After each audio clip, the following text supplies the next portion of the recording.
it time to give him some praise? No, it's not time to give Carson Wentz praise.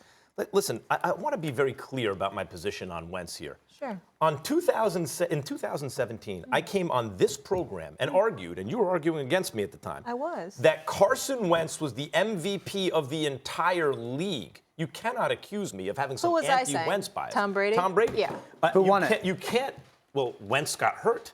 Yeah. You can't accuse me of having knows who won anti-Wentz bias. I also said when Wentz went down, and I liked Nick Foles. I liked him since the Pac-12. I was out in L.A. doing radio. I saw Nick Foles play Matt Barkley. And I thought, ooh, this Nick Foles, why does everyone talk about Matt Barkley after Andrew Luck? Foles is really good. Why Osweiler? I said, no, this team's dead in the water now. They can't win a Super Bowl because Wentz means so much. His talent is otherworldly. I'm not talking that Wentz is not a top 15 quarterback in the entirety of this season is considered. I don't want to hear about who's injured. I'm factoring all that in. But if you were an MVP caliber guy and you have that kind of talent, why aren't you a top 5 quarterback?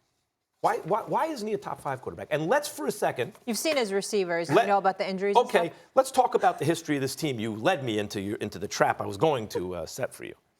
Who were McNabb's best receivers? Does anyone recall when he went to 3 straight? Freddie Mitchell, the Freddie Mitchells, I'm going there. I'm answering the question. The Freddie Mitchells, Todd Pinkstons of the James Thrash, right? And James Thrash. Yep. Those were the 3. Those were his best receivers. Before T.O. arrived. Before T.O. Went to 3 straight NFC championship games. Now, after the way Carson Wentz was paid before the season as an elite quarterback. In other words, now you cannot, clearly he needs help. You cannot afford to go out to get the kind of help that this guy apparently needs, which, for example, McNabb did not, because he's not playing up to his potential. What am I really talking about with Wentz? Not that he's a bad quarterback, that he has had a shocking level of regression. I don't know if you can say independent of the factors in his environment, because I'm sure those factor in. But there's no way you can look at him and say he hasn't regressed. He has. And by the way, the 46 fumbles in his career are the most in the league since he entered the league. Like over his career, he's leading. So here's a guy who's performing at MVP caliber level a couple of years ago and has gone backwards, who's a top 5 kind of talent, but's playing like just maybe an upper half quarterback, but really a middle of the pack guy, and needed 2 shots to beat Washington yesterday. The bar has dropped so low that like Orlovsky and these Wentz, I was a Wentz defender for a while, like I was an Eli defender for a while. The quarterback at a certain point, you got to admit what's happening. Good for him that he eventually somehow beat Washington yesterday, but I'm not going to sit here and heap praise on him because of that. Well, you don't have to heap praise, but you don't have to lie on him by omission and ignoring the quality of receivers that he's playing with either. The fact of the matter is Nelson Aguilar out, Alshon Jeffrey's out. You look at the kind of receivers that he has had, people dropping passes. As Dan has highlighted on several occasions on this show, there are 3 games where game-winning passes were dropped. That means you are 10-4 as opposed to 7-7. And if he were 10-4, would we be having this conversation? The likelihood is no. And so that reality makes the fact that you can't just ignore the kind of stuff that's been transpiring.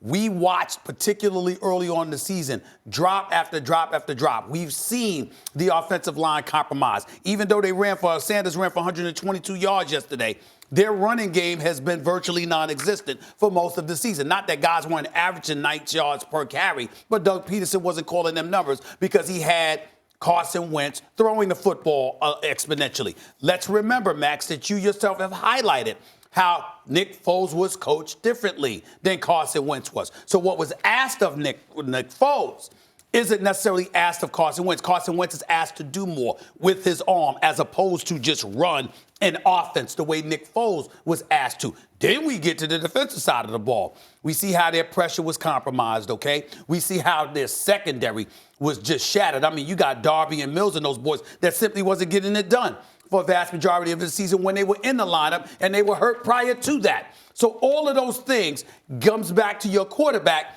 who signs for $109 million guaranteed.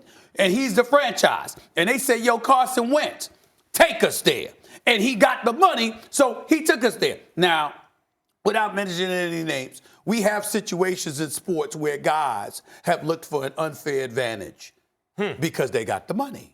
And when they got the money, the pressure mounted. And so what I'm saying to you is, if that was the mentality, if you take that into consideration, and then you couple that with guys being injured or dropping passes and not doing their job, then the quarterback is like, damn, I got to figure out something, which would lead him towards being more aggressive, being relatively unconventional, and veering away from what he customarily has done in order to be successful. You're describing the regression. I agree. Right. Those are those factors. You're describing Let's hear from But a you're saying former it's a quarterback. skill thing. I'm saying the conditions surrounding him is what led to that. This is where you get yourself in trouble when you say we have to admit what's happening.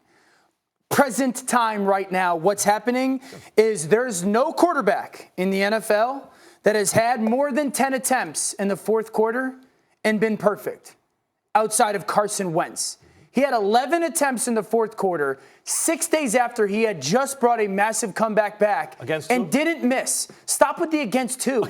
It's the NFL. There's only 32 teams. He needed to be perfect in the fourth quarter to beat Washington. But you want to caveat everything with like, oh, well, he did it with this thing, or he didn't do. If you're going to say against the opponent, then don't go, well, don't talk to me about injuries. That is speaking out of both sides of your mouth. If you're going to talk about the opponent, then you have to factor in the lack of if you're not going to talk about the opponent, don't talk about injuries. Max, by the same token. One receiver caught a pass yesterday, and they won an NFL football game. There hasn't been a quarterback who's had more than 10 attempts in the fourth quarter and has been perfect, other than Carson Wentz. The touchdown pass to Miles Sanders. Honestly, how many guys in the league make that throw? Very few. That's why I have high standards for him. So this is where the argument's at, Max. It's almost like if you have a friend who wants to scream at you about religion or the Bible, and they're going to yell at you until I'm not going to get you to believe until you see it with yourself, man. You're saying I have an undisprovable hypothesis. No, it is indisprovable. It's not a religious devotion. Thanks for watching ESPN on YouTube. For more sports highlights and analysis, be sure to download the ESPN app. And for live streaming sports and premium content, subscribe to ESPN+.